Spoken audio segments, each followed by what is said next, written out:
We are live on Tanya Innovations Africa exclusive show this night. Of course, morning in other places in the world. We salute every man and woman. Good evening, good morning, good afternoon. Once more, I'm your host, Maganda Evans Tabingwa, bringing to you this exclusive show tonight. And as I had already communicated, we have a number of eminent guests from a very prestigious university all the way from Uganda. And tonight we shall be able to interact with these guests to share with them their perspective of education, some of the success stories they've been able to go through as an institution, as individuals, as we look at rethinking the African education. But before we start, I want to already thank members of Tanya Innovation. I want to thank the members who have already demonstrated interest in this show. And one amicable member is our National Council for Higher Education Chairperson, Professor Kwakol. We don't take it for granted. We appreciate your comments. So tonight, we have two ladies, eminent ladies from Cavendish University, Uganda. Of course, we know that Cavendish has other branches in Zambia, but today we shall be focusing on Cavendish University, Uganda. And just to let all of you know that they will be having their 12th graduation ceremony at Speak Resort Munyonyo. And it's on that accord that we want to be able to get from the leaders of this university to share their experiences. So, ladies and gentlemen, allow me invite Dr. Olive Sabiti, who happens to be the Deputy Vice Chancellor of Cavendish University, to briefly take us through what Cavendish University is all about. But before maybe we even start with the introduction, we would love to know our guests. Just briefly tell us your name, tell us your designation at Cavendish University. Dr. Olive, you're welcome. Just the name and introduce yourself. Thank you very much. Hello, viewers. My name is Dr. Olive Sabiti, and I'm the Deputy Vice Chancellor responsible for academic affairs at Cavendish University, Uganda. Maybe I should also add, on this occasion, I'm also the chairperson of the graduation organizing committee. I'm a lawyer by profession, and I'm very happy to be here. Thank you. Thank you very much. Very welcome to Tanya Innovations, Dr. Olive. Professor Omolade, kindly introduce yourself. Thank you very much, the moderator. Good evening, our viewers all over the world. Thank you for joining and tuning in. My name is Omolade Olomola. I am the Dean of the Faculty of Law of the Cavendish University, Uganda, and I'm a law teacher and a law researcher. Thank you very much. Thank you. Very welcome, Dr. Olive. Very welcome, Professor Omolade, to this show. We start straight away with DVC. What is Cavendish University? We first want to have a brief introduction about Cavendish University, Uganda. Thank you very much, Evan. Cavendish University, Uganda was founded in 2008. So we are now 15 years old, and we have three different campuses. We have campuses, the main headquarters are opposite the American Embassy in Zambia. We have another campus which houses our Faculty of Law in the Acacia area. And then lastly, we have another premise, another campus down the road in Kabalagala. So that is Cavendish. What's important about us is that we have an academic model.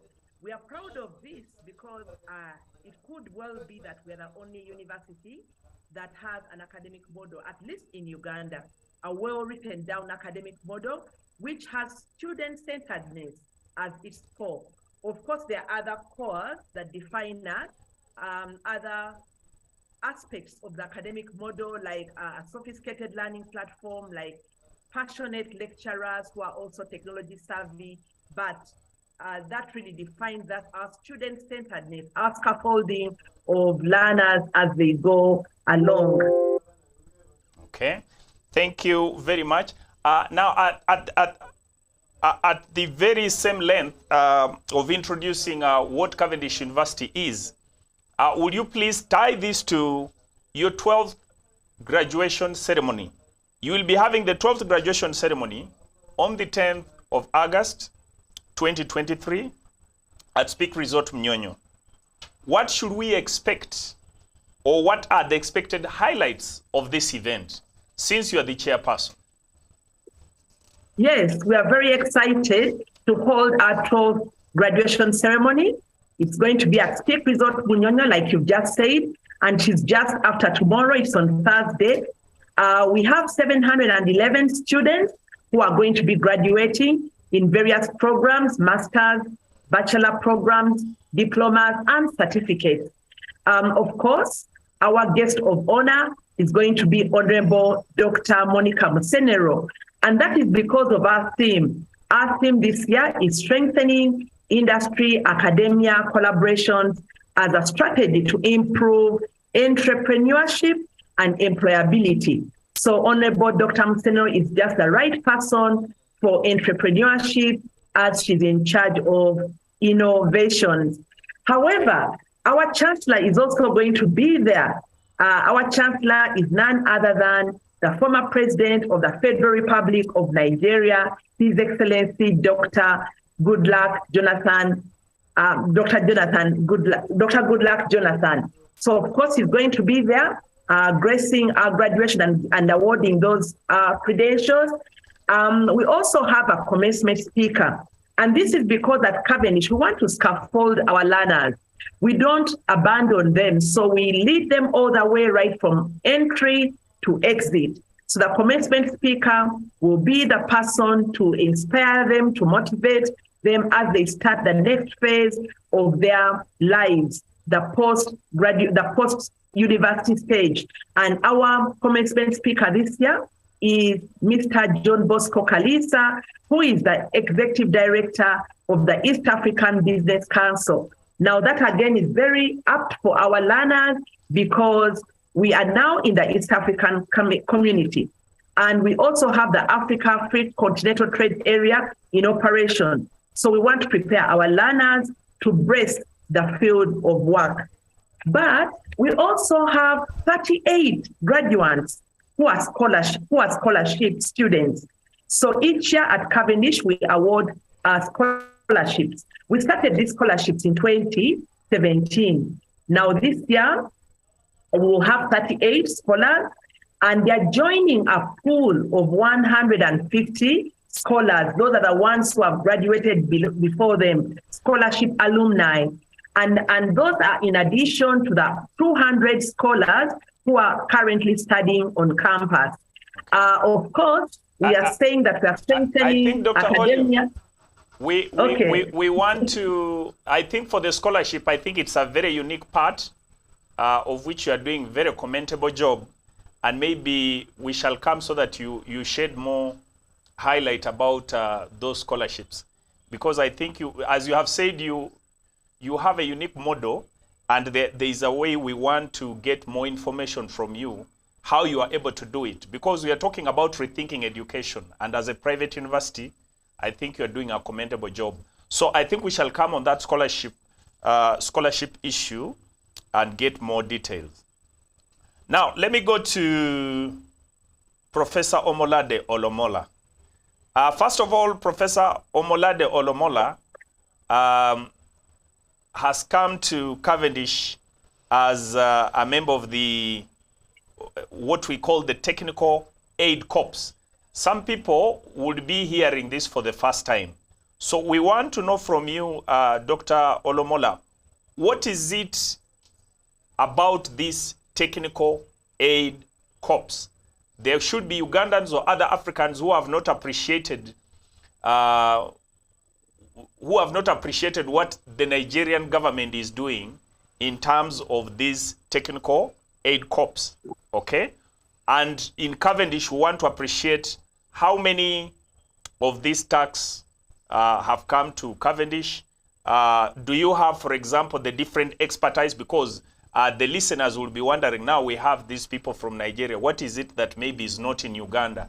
Or what mission, what input are they adding to the university? Okay, so briefly, Professor Lomola. Thank you very much, Mr. Maganda. The technical aid scheme is fashioned after American Peace Corps system. And according to the initiators, it was designed to help needy African countries. Apart from African countries, Caribbean and Pacific. So they call them the ACP country. And it is done in such a way that without, it's an alternative to financial support. You know, no country is an island, just like no individual is an island. And the Nigerian government would recognize this. And because of that, because of this interdependency, the government of Nigeria has come in a way of providing human resource support for countries in Africa, so some countries in Africa, in the Pacific and in the Caribbean. And the expertise is to meet the manpower need. And people that are sent are usually professionals in different fields of endeavor. And since the program started, it has recorded a lot of landmark achievements with just pockets of challenges. And it started as a scheme of the federal government of Nigeria in 1987. And it has been on and on. And deployment is exclusively based on assessment, based on perception of the needs in the recipient country. Of course, if a country needs doctor, they won't send cooks. So what I'm saying is that it's based on the specific needs. And also this scheme is laudable in the sense that it's means of facilitating mutual understanding and support system. You know, mutual cooperation, mutual understanding, mutual support system. And it is a foremost international volunteer scheme. And the responsibility, the whole responsibility is based on the federal government of Nigeria to take care of the volunteers. Because it's particularly for Uganda, it's a biennium arrangement between the two governments wherein experts are sent in, and the experts would spend 2 years on the program. Then any other thing can follow thereafter. And the agreement is such that the experts would come in and bring to bear what they have in stock. And I'm happy to inform you that there are over 95 TAG volunteers currently in Uganda, spread around Ishaka, Mbale, Kabale, Kampala, and they are holding different offices and being useful to their different universities. And in Cavendish in particular, we have only 7. And I'm happy to be among the very first set of technical aid corps that Cavendish would receive. 2 of us came in then, thereafter 5 others joined us. And I'm happy to also inform us that we have professor of public admin and international relations. We have professor of public health. We have professors of law. We have PhD holders in the field of computer engineering, mass communication and journalism, and international relations. So you see, we have diverse experts, you know, serving in different areas. Just like the Deputy Vice Chancellor, Dr. Sabiti mentioned, we have 3 major campuses. And I am the Dean of Faculty of Law at Acacia. And we have some people working from the other campus at Kabalagala. Then some at Zambia, depending on the course, because some are based in SES, Social Economic Sciences, some are in the Faculty of Science and Technology, and of course some are in law. So when you look at it, the technical aid scheme is how Nigeria is contributing to make the world a better place, to facilitate mutual cooperation, to facilitate support. And most importantly, we are Africans and we need to support ourselves. Thank you. Okay. Thank you very much for that elaborate explanation what TAC stands for. And certainly would love to appreciate the government of Nigeria for that unique voluntary offer to the continent.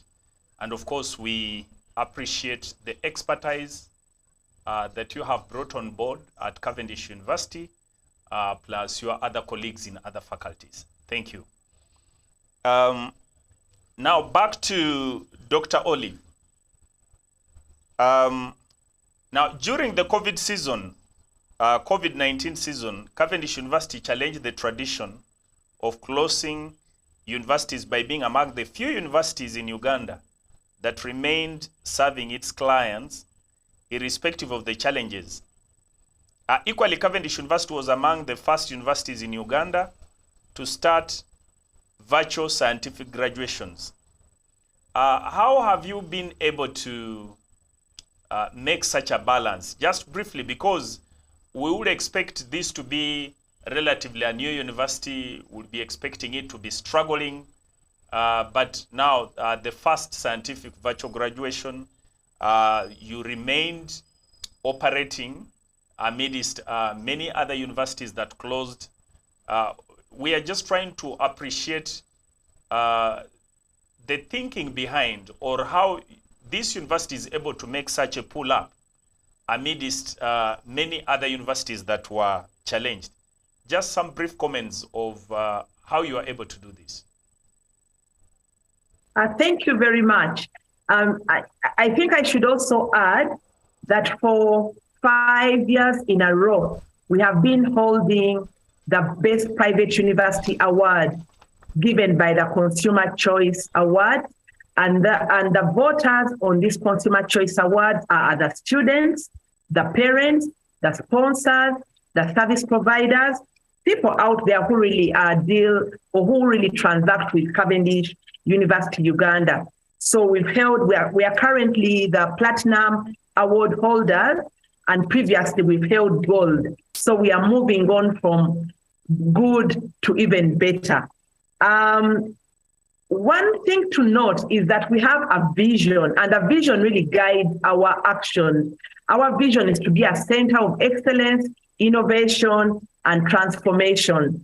Now, if you think about innovation, you realize that learning does not stop. So we are always looking at ways of doing things better. This is also kind of related, really, because our Vice Chancellor is the Vice Chairman of the Uganda Vice Chancellors Forum. That forward-looking attitude. Our Vice Chancellor, he also happens to be the Vice Chair of the Inter-University Council of East Africa. Now that's us in the region, again being thought leaders. And he also sits on the regulator board of the National Council for Higher Education. So we are always on our toes at Cavendish, innovating, transforming, aiming to do things better. When it came to COVID, many, of course, economies, nations were stranded. But at Cavendish, we are one of the first universities to be awarded permissions by the National Council for Higher Education to conduct our exams. Now, at Cavendish, we believe that we should not really be about detecting those students who have cheated, deterring cheating among students.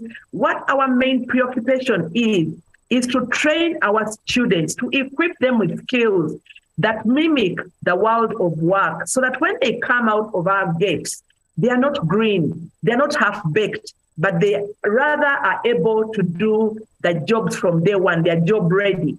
And so many of these things is what we do continuously, thinking, innovating, and these innovations are not restricted to the management of the university. They are open to our staff, they are open to even the students.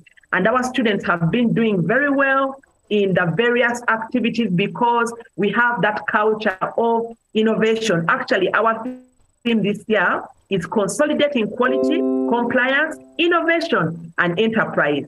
So we are really big on innovation. We are big on enterprise. We are big on really equipping our learners and equipping ourselves with skills. For example, there is now a new trend, and that is artificial intelligence and chat GPT, which is causing many institutions to tremble. They think that there is a crisis. But at Cavendish, we don't take it as a crisis.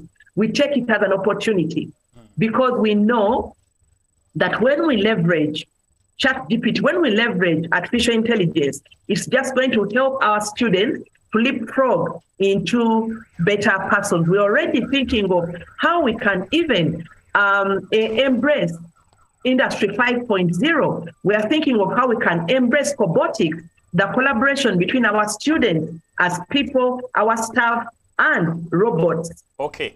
So that's what I can say. Thank you. I want you to download, I have to protect my listeners, because you're talking about ChatGPT, you're talking about artificial intelligence. I have gotten, by the way, so many people saying, oh, now what are we going to do with this education? Because now it is useless, because the robots can just give you answers. Now, these things with the electronic machines, education has completely been disorganized. And now I'm listening to a DVC saying that you are looking into the opportunities. As we are talking about rethinking African education, so what is it, what opportunities are you seeing in this? Have you started training people about usage of ChatGPT? What opportunities are you seeing in this? Maybe we could have other institutions be able to learn from this. Thank you very much, moderator. Yes, of course, we are really leveraging ChatGPT and artificial intelligence, and we are even looking to exploring how better we can we can gain out of its use. So, for example, people sometimes say that it is coming, it is taking over education, traditional education as we know it will no longer be necessary. But that is not true, because to get a useful answer out of ChatGPT, you need to be apt at prompt engineering. If you ask it the wrong things, it will give you the wrong things. So garbage in, garbage out. So you must already have some knowledge on what you're asking it. You must have knowledge in prompt engineering. And ChatGPT also tends to hallucinate. It can make up references. They can be logical references, but when they don't exist in real life, and we've seen world over lawyers being taken to court because they've cited cases that are nowhere in existence. It's just a make-up theory of ChatGPT.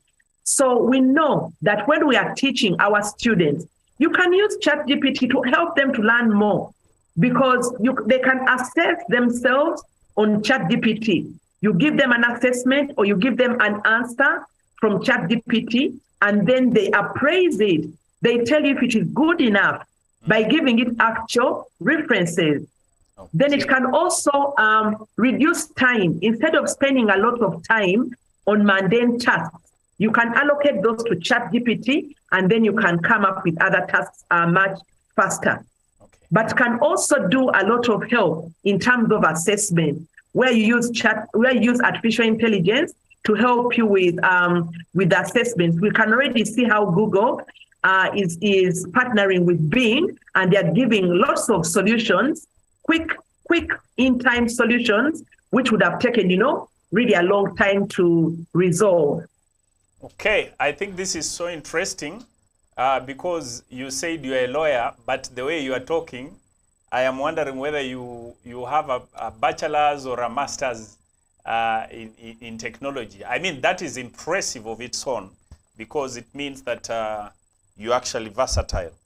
Now, maybe before, I'll come back to you about the scholarships, but allow me jump to Professor Olomola. Now, Professor Olomola, Cavendish University Faculty of Law students have been well reputed for winning both national and international moot court competitions. Briefly tell us what is different at the Faculty of Law that is making your students stand out. And again, it's because we are making an assumption that Cavendish University, being 15 years, I wonder how you are able to win national moot competitions, win international moot competitions, okay? And in that regard, would you want to tell us some of these awards that the students of Cavendish University Law have actually won? Thank you very much, moderator.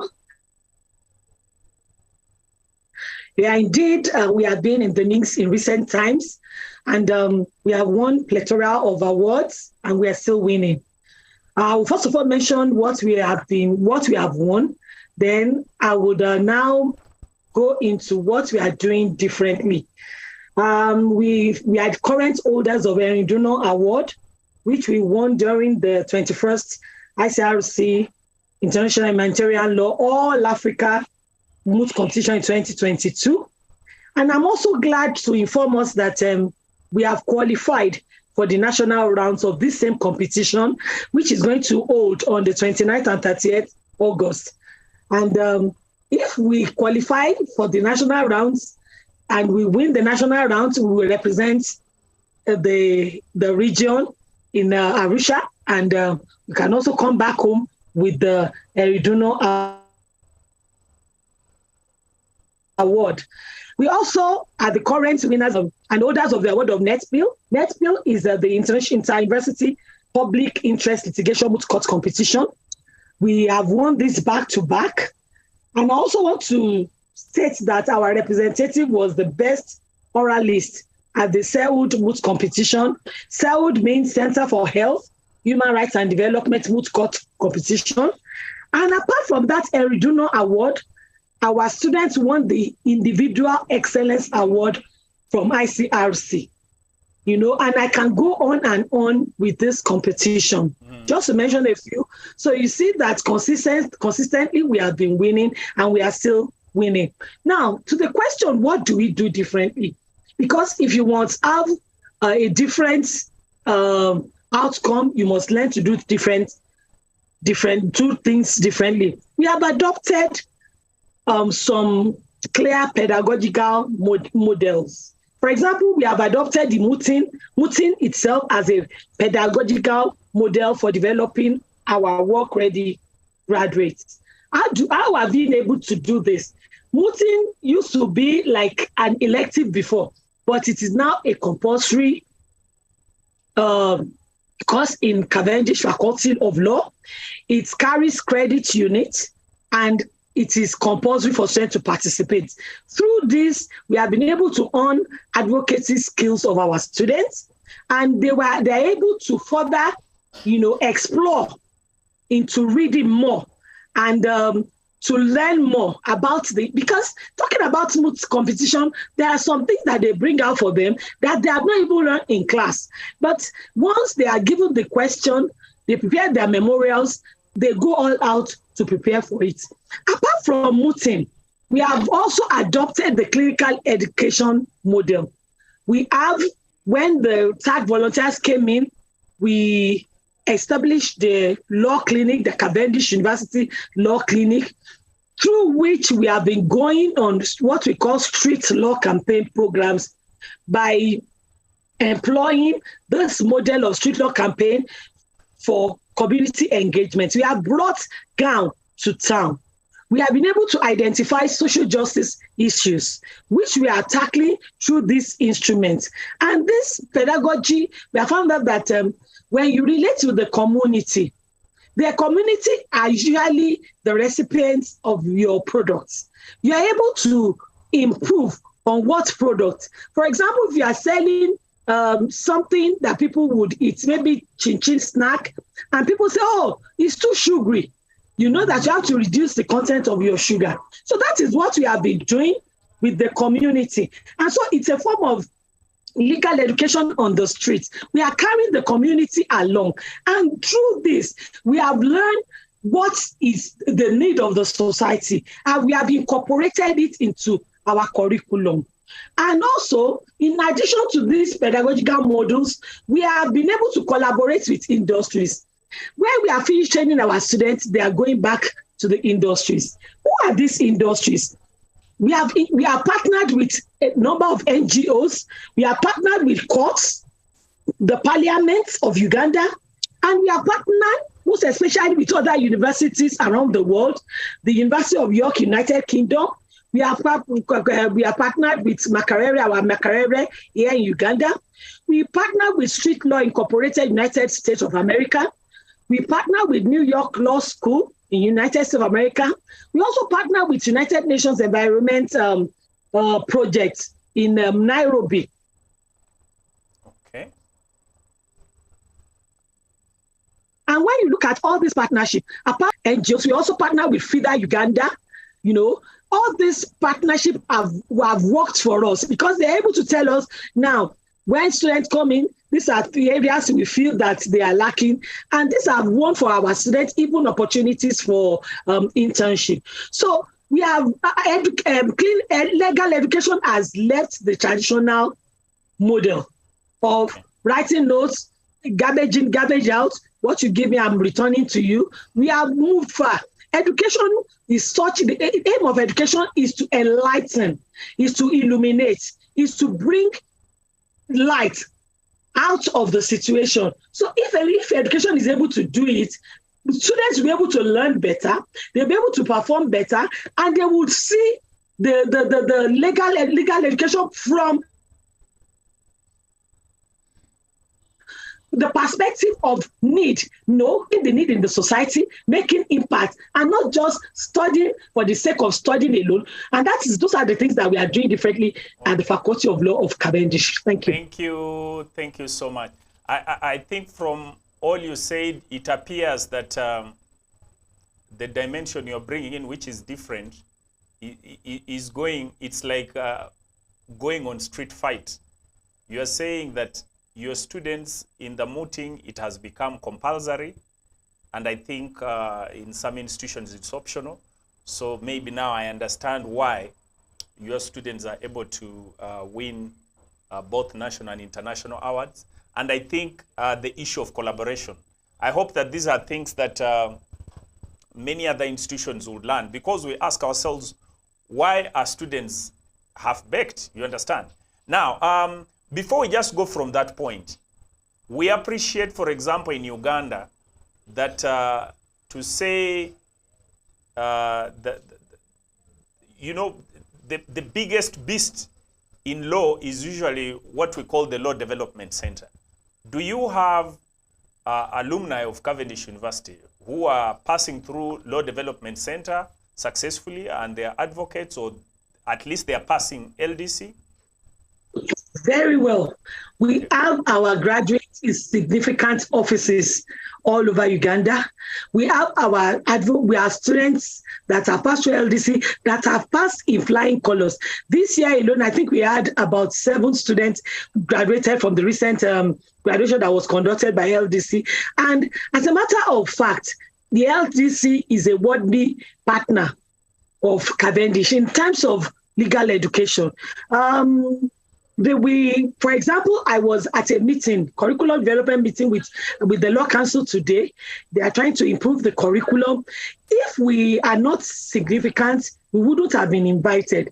It shows that we are making impact and they know that we are doing something different, and that is why we were there. And to be able to rub minds together to improve legal education in Uganda. Thank you. I'm just using what I would say, the street standards in Uganda, because if you talk about doing very nice education and you don't have student pass LDC, sometimes I think the imagination is that it's not good enough. So I wanted maybe to ensure that the listeners who are out there who would want maybe to do a law degree and maybe they want to practice as advocates, they should have the assurance that, yes, Cavendish offers a law degree, and we have other people who have passed through it, and they have also passed their LDC exams. So thank you very much for that elaborate discussion. I think before I come back to Dr. Olive, we always want to interact with our audience, and you will allow me to read some of the comments and the people who are online.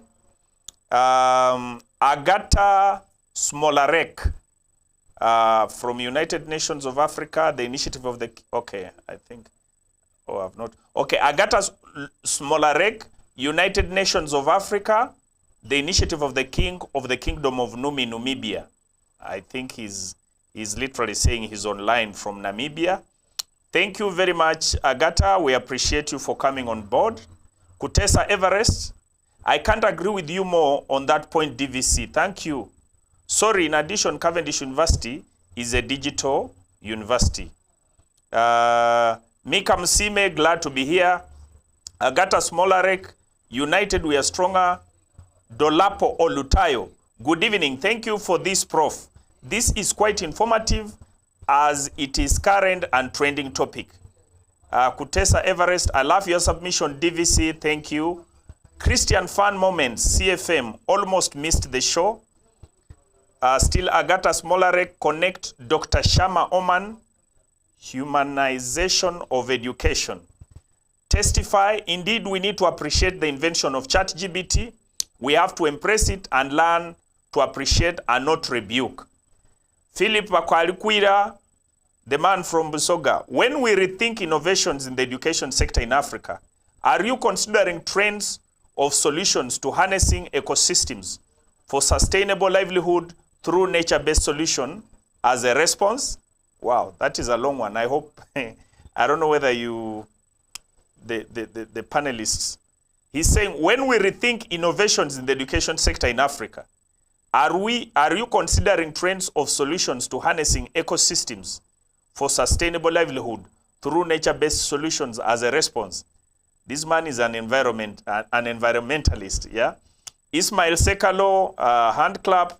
Kutesa Everest, this is interesting, from Faculty of Law. Joe Hikom, thank you, Professor, for Legal Clinic. Community transformation is gradually happening.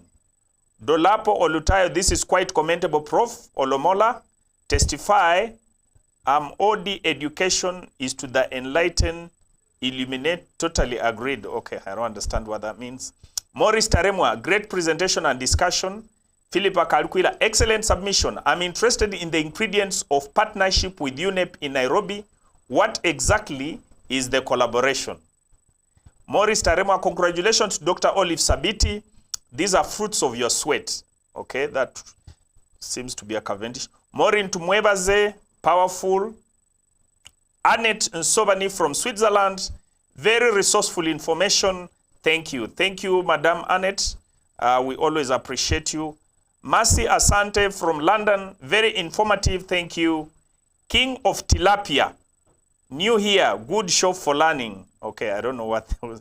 Then Maurice Talemwa, adoption of technology innovation has been the secret ingredient to success. I can testify to this personally.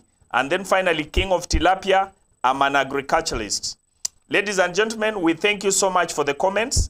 I hope, majorly the question from Mr. Philip Kalkwira, I hope you can be more clear, or I hope that maybe the panelists understood. At least I didn't. Yeah? You can simplify and just resend the question in the chat, and we shall be able to respond. So now back to you, Dr. Olive. You are talking about scholarships, but there is something that I want you to pay more time. Cavendish University is among the few universities in Uganda that offer 100% free scholarships to needy students. What motivates the university to give such unique offer to different students who are struggling?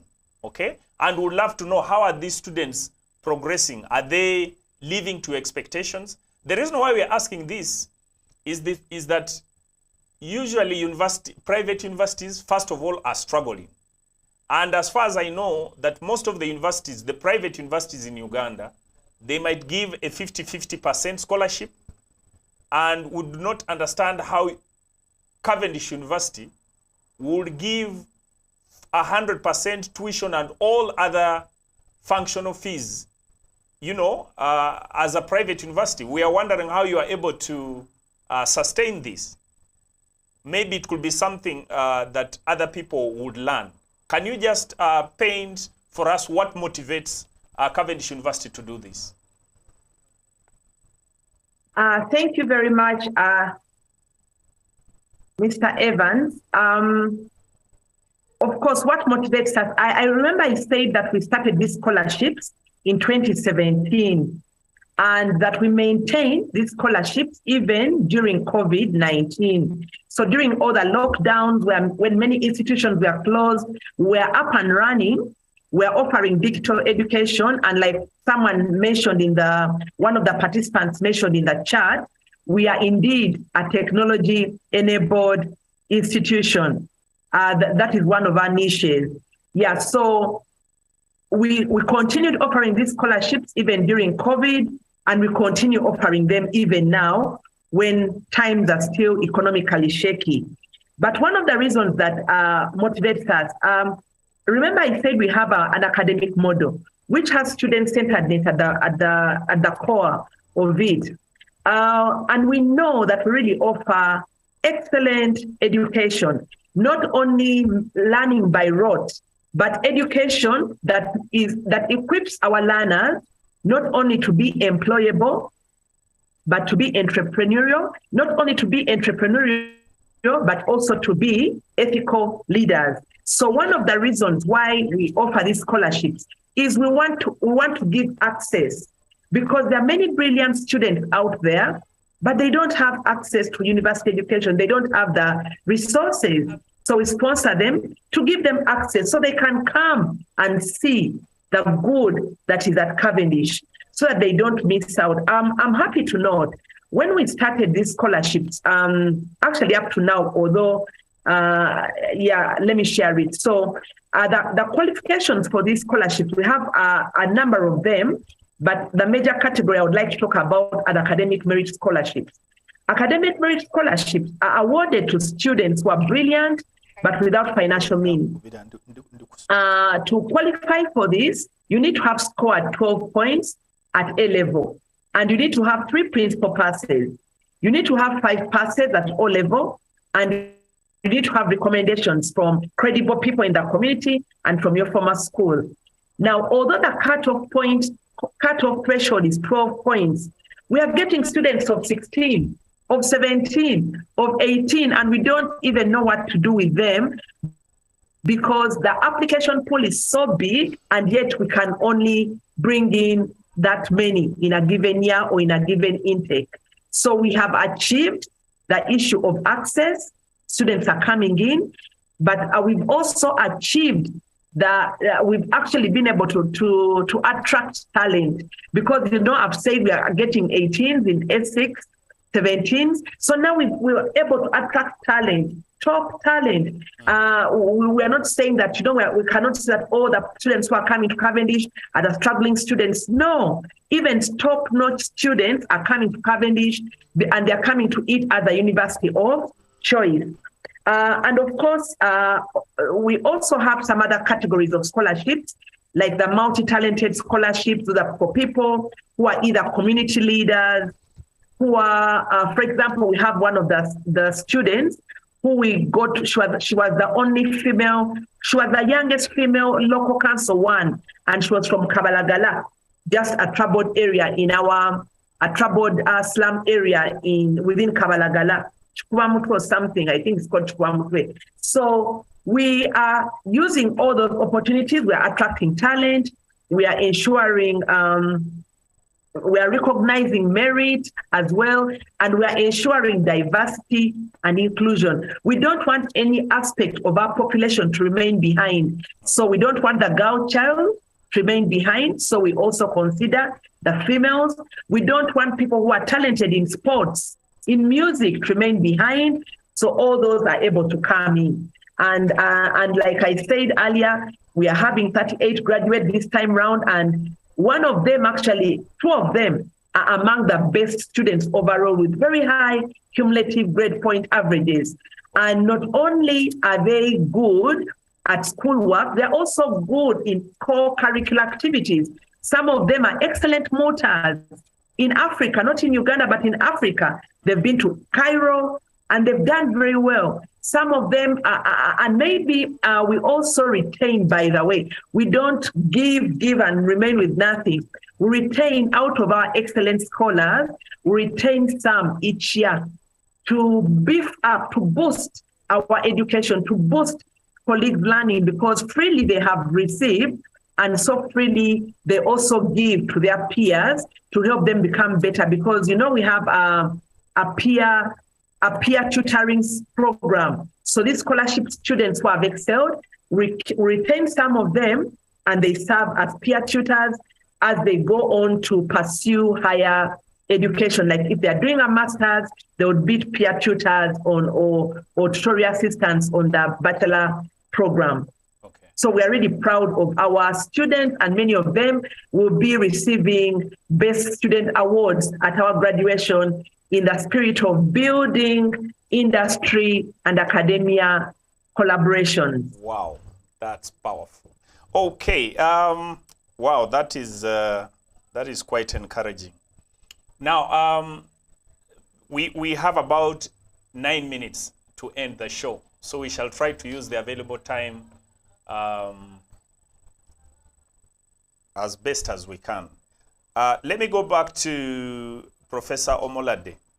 In March 2023, you were appointed as a member of the International Advisory Board for African Law Students Association, ALSA, in Africa.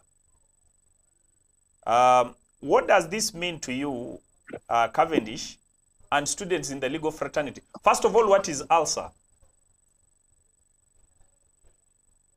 It's African Law Students Association. Okay. So is this an association for all the law students in the whole of Africa? All law students, the law student fraternity for the whole of Africa. Wow. Congratulations.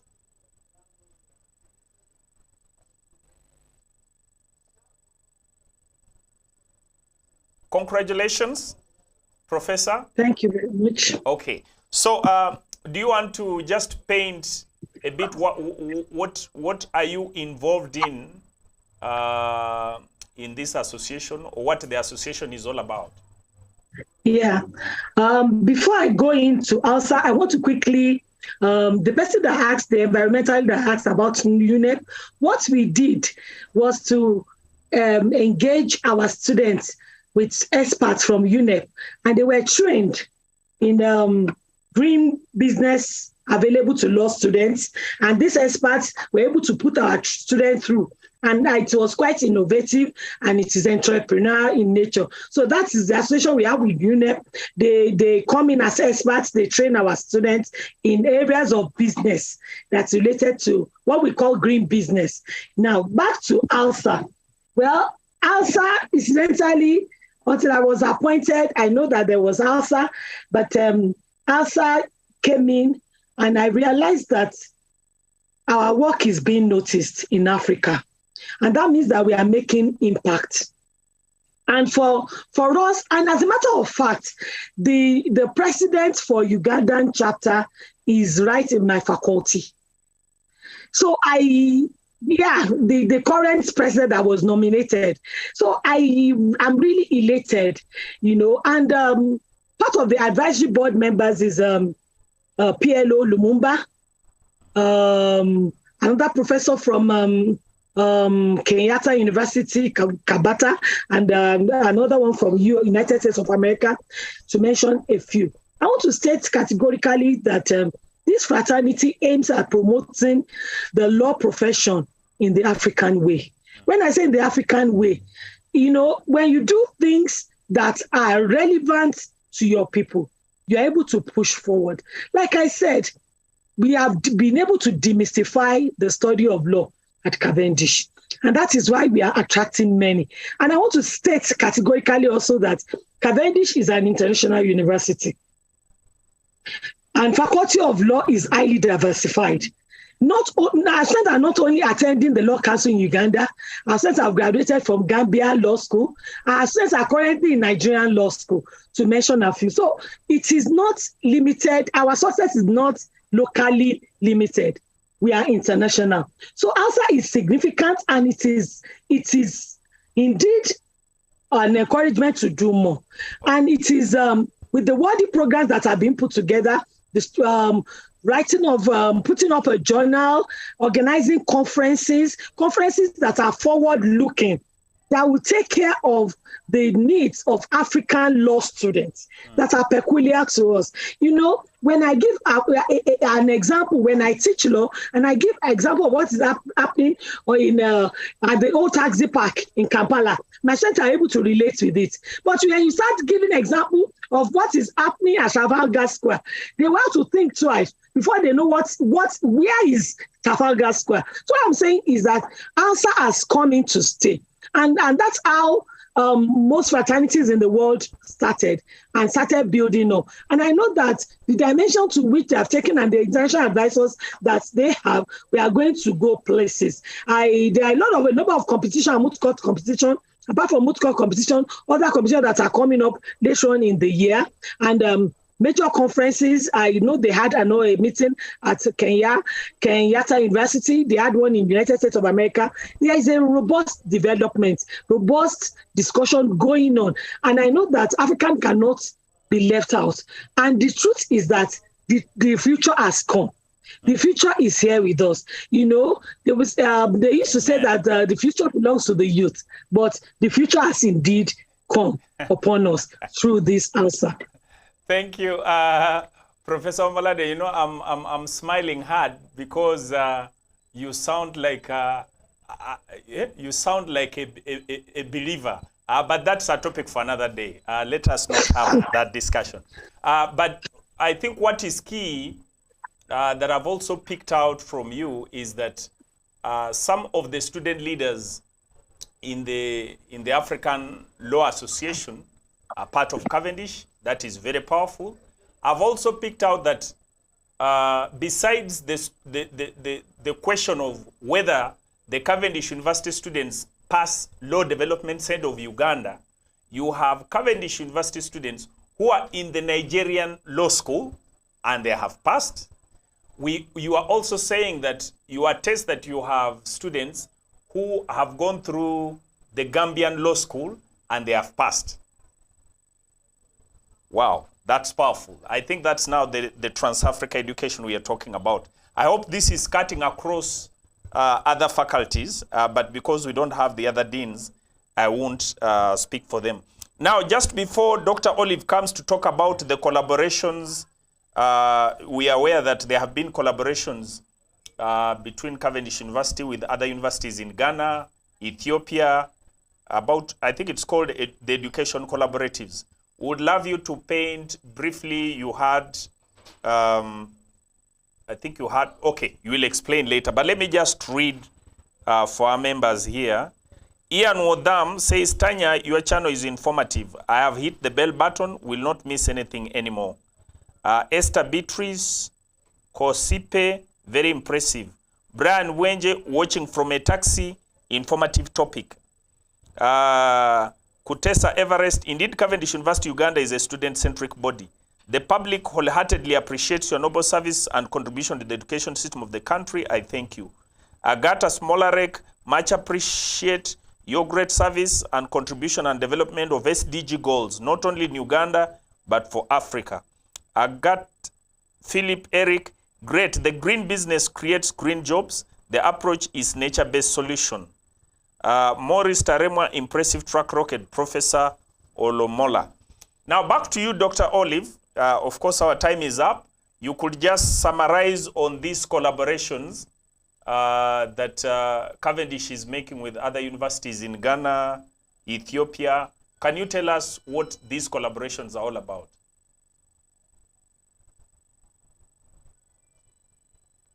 Very gladly so. These collaborations are actually not only in Ghana and Ethiopia, they are all over Africa.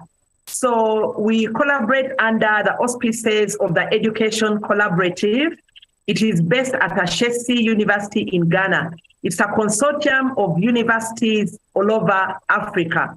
And each year they meet for an annual convening And lots of institutions in Africa are able to attend, and lots of individuals as well. So this year we met in June, and Cavendish University was co-hosting the faculty development and research track, because we recognize, the Education Collaborative recognizes that you cannot talk about entrepreneurship, you cannot talk about ethical leadership, you cannot talk about employability when your lecturers are left behind. The lecturers have to be developed. Someone mentioned ecosystems. We consider entrepreneurship ecosystems. We consider all the ecosystems and ensure that our faculty are also up to scratch, they are top-notch, and they are able to develop all those other aspects among the learners. So as an education collaborative, we collaborate. Okay, the seat right now of the East African Hub is in Rwanda, Kepler College, but previously it was in Nairobi, but there are universities all over Africa. And the purpose is we want to learn, to build capacity, to share workable models, working models, or proven models that will transform or that will lead higher education development in Africa. So basically that is what we do at institutions of higher learning when we meet. For example, when Cavendish was co-hosting in Ghana, we worked with Northwest University in South Africa, with Strathmore in Kenya, we worked with Boston University in Botswana, we worked with Ashesi in Ghana, and really lots of universities. There was Stellenbosch, lots of universities.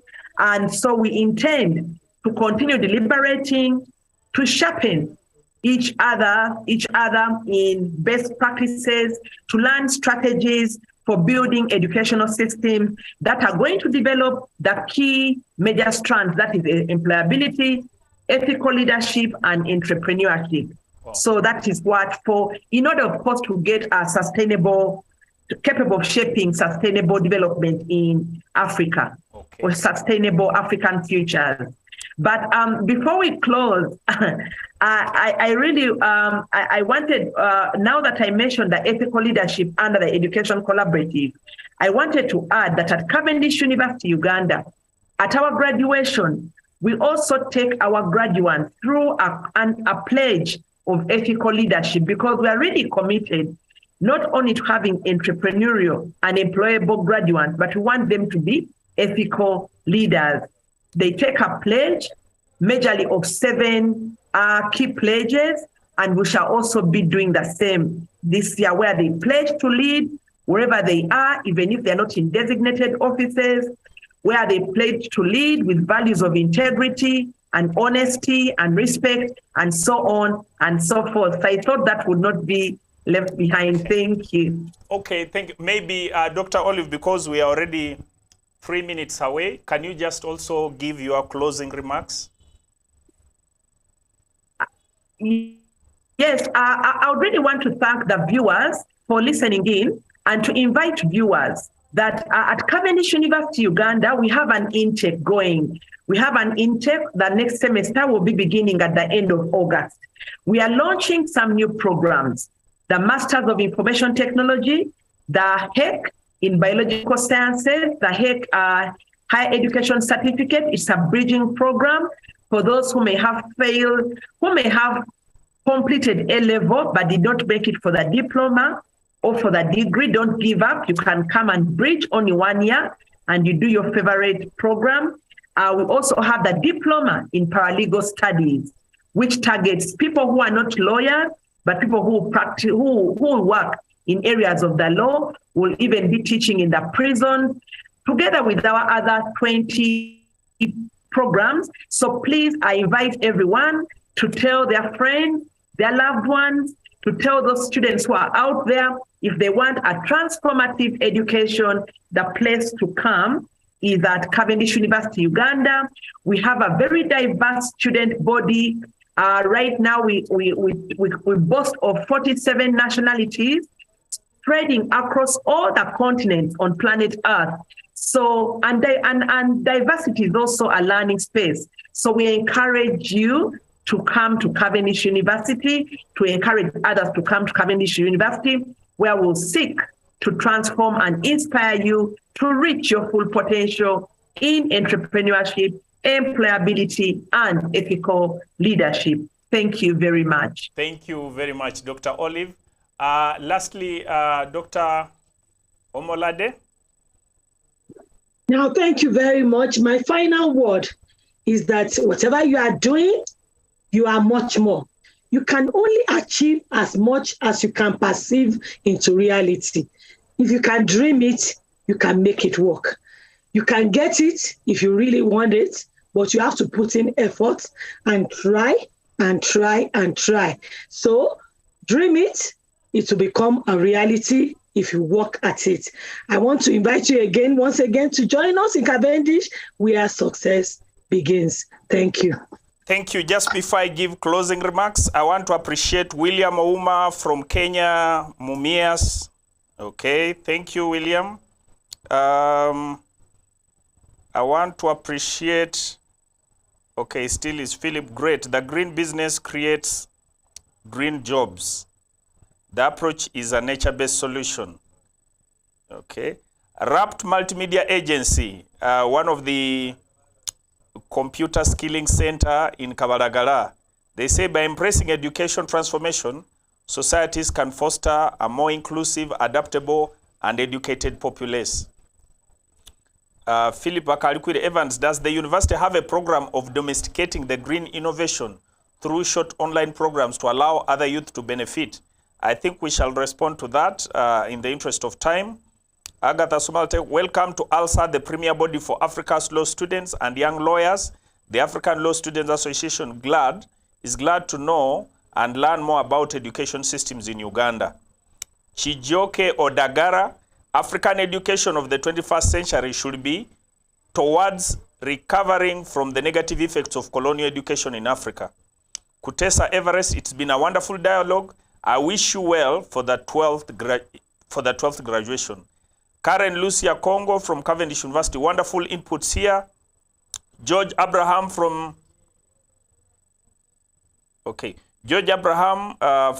London, interested to collaborate across Africa and Europe, South Asia, and USA. Aganta Sumaltek, please join the Kingdom of Numidia, African Diaspora. So we want to thank our viewers. In the interest of time, of course, we are already cut off. We are now going into 10 minutes. I would like to take this opportunity to thank Dr. Olive for that very wonderful presentation and the leadership that you're giving at Cavendish University. I'd love to thank Professor Omolade for that able presentation. You've been able to, okay, in the African environment, you say you've been able to skin the rat. You have done a very, very wonderful presentation, and we want to appreciate the work service that you're giving to Uganda and Africa, all the way from Nigeria. We also want to thank the government of Nigeria for the input and support. And we can't take it lightly that the Chancellor of Cavendish University is all the way from Nigeria, a former head of state, who takes always his time to physically, and he's also going to physically be in Munyonyo this time round. In all this, Cavendish University will be having its 12th graduation ceremony on 10th of August 2023. That is on Thursday. This event shall still be live on Tanya Innovations. Those who want to follow what Cavendish does, the style of their graduations, you have had the style of their leaders. Now you watch the graduation and see what we mean by graduations. So on Thursday, join Cavendish University at Speak Resort Munyonyo, and I'm sure that we shall have a memorable time. Thank you very much, our listeners. Thank you very much, our panelists, for that educative show, and God bless. Bye-bye. Bye-bye. Thank you. Bye-bye.